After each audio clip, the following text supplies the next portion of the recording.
இந்த சம்மருக்கு பார்த்தீங்கன்னா, குழந்தைகள்லேருந்து பெரியவங்க வரைக்குமே வந்து, நம்ம சாப்பாடு சாப்பிட்றதுக்கு தேட்டமே இருக்கிறதில்ல.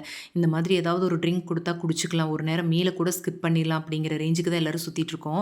அவ்ளோ வெயில் கொளுத்திட்டுருக்கு. அதுவே வந்து புரோட்டீன் ரிச்சா கொஞ்சம் ஹெல்த்தியா குடுத்தா இன்னும் ரொம்ப சூப்பரா இருக்கும் இல்லைங்களா? வாங்க இத எப்படி செய்றதுன்னு சொல்றேன்.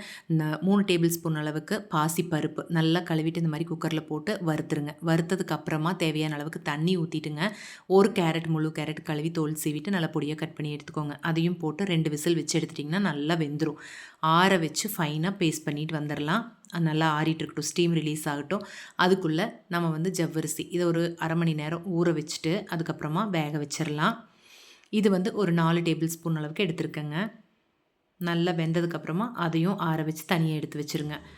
தேங்காய் இது வந்து 1 கப் அளவுக்கு தேங்காய் துருவல் எடுத்துருக்கிறேன். இத வந்து கொஞ்சமா தண்ணி விட்டு நல்லா ஃபைனா அரைச்சு ஒரு துணியில போட்டு நல்லா இது மாரி வடிகட்டி தேங்காய் பால் நல்ல திக்கான தேங்காய் பால் எடுத்து வச்சுக்கலாம். இப்போது நம்ம வந்து வேக வச்சுருக்கிற பாசி பயிர் வந்து நல்லாவே ஸ்டீம் ரிலீஸ் ஆகிருக்கும். ஓப்பன் பண்ணி பாருங்கள். நல்லா வெந்து வந்திருக்கும் இந்த மாதிரி மலர்ந்து. இதை வந்து நல்லா ஆற வச்சுட்டு ஒரு மிக்சர் ஜாரில் சேர்த்துக்கலாம். சேர்த்துட்டு நல்லா நைஸாக அரைச்சிட்டு வந்துடலாம். இதில் கேரட்டெல்லாம் வந்து கொஞ்சம் கொஞ்சம் அரைப்படாமல் அங்கங்கே தட்டுப்பட்டாலும் நல்லாயிருக்கும் கடிப்படுறதுக்கு. சரிங்களா? இப்போ இதை வந்து ஒரு பவுலுக்கு ட்ரான்ஸ்ஃபர் பண்ணிடலாம். ஊற்றிட்டு நம்ம வேக வச்சு ஆற வச்சுருக்கிற ஜவ்வரிசி அதையும் போட்டுருங்க. நாட்டு சர்க்கரை உங்களுக்கு இனிப்புக்கு எவ்வளோ தேவையோ அவ்வளோ போட்டு நல்லா கரையிற வரைக்கும் கலந்துருங்க. எதுவுமே சூடு இருக்கக்கூடாது. அப்போ தான் நம்ம தேங்காய் பால் ஆட் பண்ணும்போது தெரியாமல் இருக்கும்.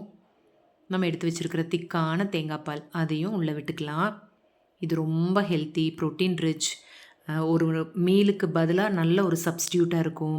குழந்தைங்க ஸ்கூலுக்கு போகும்போது காலையில் பிரேக்ஃபாஸ்ட்டுக்கே இதை கொடுத்து அனுப்பிச்சிடலாம். 1 டம்ளர் நல்லா கொடுத்துட்டிங்கன்னா அவங்களுக்கு ரொம்ப ஃபில்லிங்காக இருக்கும். ஆஃப்டர்நூன் லஞ்ச் வரைக்குமே நல்லா தாங்கும். அந்த மாதிரி ஒரு ட்ரிங்க்குங்க. அதுக்கப்புறம் நீங்கள் கூடவே ஏலக்காய் தூள் சேர்த்துக்கலாம். நட்ஸு ஊற வச்சு அரைச்சி கூட சேர்த்துக்கலாம். அப்புறம் ஃப்ரூட்ஸ் உங்களுக்கு தேவையானது கொடுக்கும்போது அப்பப்போ ஆட் பண்ணி கொடுத்து பாருங்கள். ஐஸ் க்யூப் சேர்த்துட்டு கொடுத்தீங்கன்னா ரொம்ப சூப்பராக என்ஜாய் பண்ணி குடிப்பாங்க. அப்படி ஒரு அருமையான டேஸ்ட்டில் super protein summer health drink ready பண்ணியாச்சுங்க. இது குழந்தைங்க தான் குடிக்கணுங்கிறது இல்லை, பெரியவங்க வரைக்கும் எல்லாருமே குடிக்கலாம். டீ காஃபியை ஸ்கிப் பண்ணிவிட்டு இந்த மாதிரி ஹெல்த் ட்ரிங்க்கை எடுத்து பாருங்களேன், அவ்வளோ சூப்பராக இருக்கும். மறக்காமல் நீங்களும் ட்ரை பண்ணி பாருங்கள்.